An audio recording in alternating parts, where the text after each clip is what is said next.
is no target for him to tether Could to. be trouble. He does need Maybe to head over. Maybe should be there in time. Yeah, indeed for the save. Victoria, simple tether across. He's okay. Well, in fact, supercharging in on the mid lane. He's got his eyes on Victoria. In fact, with the race, they'll just turn it around though. Maybe getting the kill. Victoria's going to survive, and maybe he's even going to get another one out of this. Wow, what the hell happened there? I think our observer moved away to just avoid showing that play from DDC, and well, they'll continue to chase him down with the Ignite. So level 3 Ogre, it's pretty scary here for the Silencer. He'll try and turn it around with the Curse, and coming in with the Blade Fury, focusing Victoria first. They'll lose the Eye, but they have lost the Silencer, so it's a 1-for-1 at the moment, and continues to try and chase down Jijing, turns around with the stun, holds back the Jug. Managed to find level 4. Smoking around towards the rune spot, maybe eyes on Xiaowei, but Xiaowei with the Firefly back on, off cooldown. He's up to the high ground. Maybe turns around, one raise, two raise, brings Xiaowei incredibly low, but they've already lost the IO here. Victoria, the first casualty. Xiaowei keeps himself alive, will, well, it looks of it, deny himself to the Ancients. So at the end of the day, it's LGD losing one, and Xiaowei escaping just by the skin. Cost for LGD, because it's time off the map where your Lifestealer isn't farming. Ooh, he gets caught out without his rage. And if he's dying as well, it's going to be even worse. They have the lasso dragging him under the tower. Ame's out, and they may even lose more than move in from end with the Blade Fury to take down Jijing. They've lost 2, and that Lifestealer Nyx Assassin rotation couldn't have ended any worse there, really. Not going to be side to punish it. Also in the mid lane, they'll take the tower, but LFY Super was able to get the deny. So continuing to try and do the best at minimizing the lead of LGD in terms of gold in top lane. Jijing could be in trouble. Ends moving forward with the Blade Fury. Has an Omni Slash good to go as well. Jijing trying to get himself out of range of the potential Sentry Ward. He will, for the time being, avoid the first one, but a second Sentry's there, ready from DDC. Drops it down, allows N to finish off the kill. And one of the main concerns... Ooh, never mind. Bottom lane, yeah. Have taken down LGD. They will find one in return. As you can have Xiaowei coming in with the lasso, Super with the Dragon Form trying to fight, focusing down Maybe, turns around, throws out of race, but he's down. They've lost the SF, and with the Blade Fury cutting them down low, Ame trying to man fight up against the Juggernaut, and he might just do it one more touch and he'll find it. He's lost Victoria. Ame left behind, but with the armlet, he should be able to toggle his way out of this one. And Xiaowei indeed has to be careful how close he gets, because this Lifestealer could have very well turned around and chomped him down as well. A bit of a messy fight there behind the tier 1. Ame gets out alive though. Overall gold just slightly going the way of LGD, but it's a pretty close trade. Yeah, I think that the damage of that armlet Lifestealer, crucial pickup, and having it this time allows them to do stuff like this. Ame just picks up another with the help of Victoria and XZ. And he's coming forward with the Blade Fury. He's going to try and punish the IO. Victoria, look at the juke, the tether across. He might just live, and he does. Victoria survives. End's now stuck in the trees. Ame and XZ surrounding him. They're going to bring down the Juggernaut again in another bit of action on this bottom half of the map. Victoria will finally pop at the end of it all, but we can see these IO's plays just enabling this Lifestealer to go absolutely ham in these skirmishes.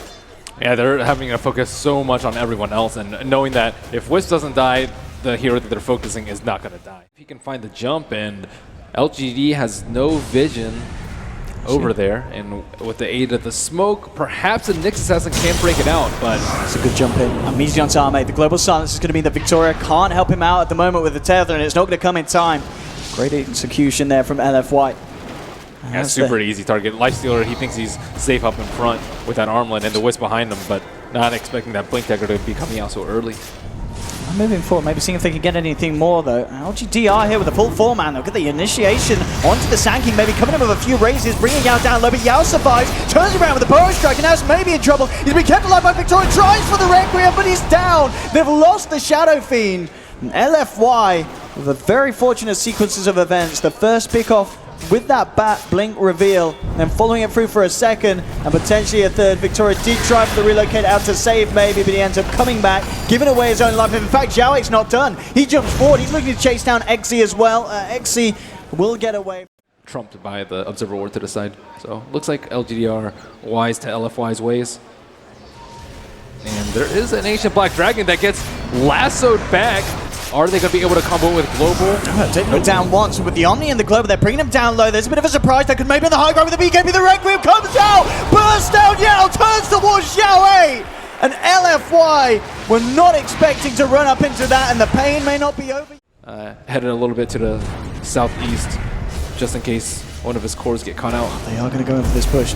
No global silence for this defense. Ame already going straight in fact, focusing down Xiao with the Fire Blast. They'll take him out. Yao building the upper coming in. It's only a Burrow Strike onto the Io though. Victoria falling low. They do drop the Io in return, but maybe pops the BKB. Focuses towards Xiao, forces the SK to retreat. There'll be a buyback from Victoria, relocating into the fight to enable Ame to potentially look for more. Stun coming in onto the jump. It's a 5-man Burrow Strike though from Yao. He's popped Io. He's popped the Ogre. Maybe still trying to fight for it all. Falling down low. The global silence goes back off cooldown. They're going to try and tip it up, but Yao, he's there again with the Burrow to finish him off. But at the end of the day, Yao's flashy plays are not enough.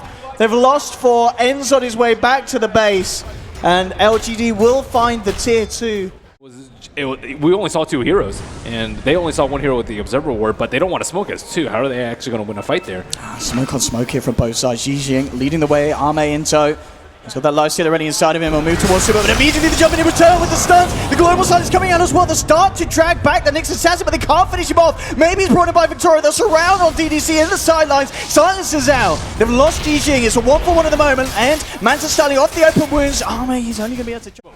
As soon as that moment happens, you just blow everything just because you need to be able to get the jump. So DDC blows global immediately, and Nyx didn't get his Spine Carapace off in time. I mean, this is scary, but look at this push coming in from LGD. It doesn't look like LFY have the tools to stop. They have an epicenter. Yao starting to build it up. He needs something bigger. Jumps in. Burrow Strike straight into the middle. Onto Maybe, bringing him down low. Maybe cursed up as well. BKB is still on cooldown here for the SF, but he has the Aegis ready for round 2. They'll lose Exilo on the sidelines. They've lost Victoria as well. Zhao will survive. Firefly back up to the base. Yao comes in with a Burrow Strike once again. The brief fire from Super. They found 3. Dragon Tail onto Maybe as well. LFI will clean up. Triple kill for Super.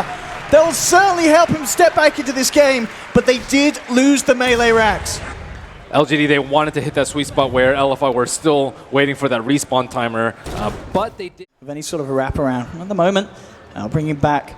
Jug as well. Super has BKB, they have the 4-step up, so whoever gets initiated on is likely super ready for this. Radiant have scanned it out. They know that LFI is waiting on the high ground and immediately jumping in. Super's going to move forward. Global Silence will come out. They're going to look to try and they get a good lasso onto Ame, bringing him up to the high ground. Super will BKB, Dragon Form, head back. Yao goes in with a 2-man Burrow Strike. They're bringing the large team down low and Ame's out. He's the first casualty here and LFI aren't done. They'll turn towards XZ. Xiao jumping forward, seeing if he can make anything more happen out of this one. Victoria's out to the south. Yao moving forward. He's going to jump in. They've still got the detection on the side of it all. Jijing turns around with a stun, but he's in trouble as well. The Sandstorm comes through, and with a final touch, breaks up the triple. Super and Xiao finding the 4th. Victoria on the side of it all. And it really feels like these last 5 minutes, it's starting to swing all in favor of LFY, even though they lost those racks early on. Playing aggressively, moving over to the LGD's half of the map, and this dire ward, it's allowing them to do so. They've seen LGD move up to the high ground, and he's the perfect jump in this ward, giving them the intel that they know to know that Ame is on his own, locked down by the lasso. That's going to be the lifestealer out of it, and they're going to even find more of this on the slash from End. He's not messing around, chops down Jijing, and now Godlike at this state of the game, and he just set of racks in the mid lane over in the dire base. And they're going to lose that of their own mid. Melee racks are down. They've lost one and End now TPing back. He's ready to try and stop this, put an end to this rack coming in from Maybe and Victoria. Look at the tier 3 at least, and will be relocated back out. Can Victoria, he do that TP trick perhaps? Is he going to try Victoria? He could try for it. He's got it in his kit. Nope. Nah, he's accepting his fate by the looks of it. Victoria heads back and will be taken down. So at least with the rat, they do get the tier 3, they finish off the range racks, but it does cost them the melee racks in the middle. But do you feel that was... And perhaps this will be the fight that they're looking for. XZ's smoke pops. Xiao 8 has no idea except that the ward was just placed down, and now he has to be a little bit wary, and he does not jump in. But immediately Xiao 8 gets the BKB and the lasso off. He keeps himself safe, gets back up to the high ground. Ame trying to move forward with the rage, but he gets no sort of kill or lockdown with that initial movement, and now he's got to back up. But the jump forwards there. Yao with the epicenter, bringing Ame down low. He's stunned up, left alone, and that's the lifesteal out for 70 seconds on the sidelines. End chops down one. He's got the diffuser blade charge onto Maybe. Toggling it off here with the Manta style, trying to run himself away, but End continues to be persistent. Yao's there with the Burrow Strike. Maybe pops the BKB. He'll try for the Requiem, but End with the blade through, avoiding initial damage, and they'll find the kill with Super's physical damage. They've lost 3 yet again. LGD now being doubled in kills. Go anti-global build so that you can actually do something before they get their BKBs. Xiao leading the way here. He's got the eyes on them as they come out to the high ground. Underneath this ward, immediate jump in onto poor old Jijing. He's been having a tough old game, and LFY making sure that it doesn't get any easier. Fair bit of LGD through this game against LFY's heroes. Not if they constantly get stun locked without any help. So I guess like the Wisp needs to be able to save him out. Oh, Jijing's found himself a bit of a pickup here with the help of Ame and of relocating as well. They do take out Xiao. This time, Jijing with a good jump. Immediate damage. If you want to go for anti-BKB, you go for I was going to say, does he need a BKB himself, in fact? Is it enough to rely on Jijing's Lotus Orb to help him through the Global Silence, through the Rage? The thing is, I'm not confident in Jijing's initiation this game, so Abyssal wouldn't be the best choice. Talking about initiation, Xiao gets the perfect jump in onto Maybe, starts to drag him back. He's going to be Lotus Sword by Jijing, trying to help him out, but the Pro Strike comes through and they've lost Maybe. Down for 70 seconds, Ame trying to turn around, focus Super, but Super, he has too much armor. Ame tries to TP out, but he gets stunned up. They've lost 3 again. LGD losing these fights where Xiao finds the perfect... Hugely problematic. And you mentioned like the support being underfarmed. In this game, it matters a lot. Ooh, Buyback's coming out here and will be stunned up and shoved to the side as well, trying to keep it alive. Maybe focusing down onto Super, but Super is too damn tanky. The Omni Slash comes out, but it was Lotus Orb there. And in comes the epicenter though from Yao, bring them down low. Victorious out, will Buyback to bring himself back into this fight. Maybe turns towards Yao. They'll find the Batrider at least. They're moving forward for more. Super's BK being trying to get out there with the TP for the jump, and the race from Maybe find Super. They'll find also the Silencer DDC to fall. So they do get the triple. Well, I remember seeing him in a series in a group stage, playing both Oracle and Io, and this man, if he's given the chance to, he pulls out amazing saves, but this game, LFY is certainly knowing how to play around it. One lane, Jijing, has the eyes onto Yan with the jump out, they'll take an immediate kill. That's actually sanking out 80 seconds, and he does not have the tools for buyback. He's still 7-8. They're moving in for more onto the tier 4s. LGD, they need to do something in reaction. At the moment, Maybe and Victoria continue to push up the top lane, but they've lost one tier 4. And LGD looks like they're just kind of banded up top now. Ame's going to jump in. Now Maybe will be brought back. They'll pop down the silencer. BKB's coming out from both sides here as XZ, the first casualty on LGD. The epicenter coming through, bringing Ame down low. He keeps himself alive with the effects. Finally dropped. He's out for 100 seconds. Maybe as well. He does have buyback in the ESF. Victoria buying back as well. They've got to hold this defense. The 3 members of LFY still pushing into the base. Super jumps forward. Dragon Tail onto Maybe. And coming across as well. Jijing tries for a stun, but it's not going to connect. And just moves around and pops the Mantis though. Continues to focus down the base. Yao comes in with a bow strike, catching out both Victoria and Maybe. Maybe turns towards Yao. Yao's going to be taken down, but he's got the Aegis ready for round 2. Jijing trying to keep ends off the base, but he Blade Furies hits the Ancient, and it's all over. LFY, LGD Forever Young take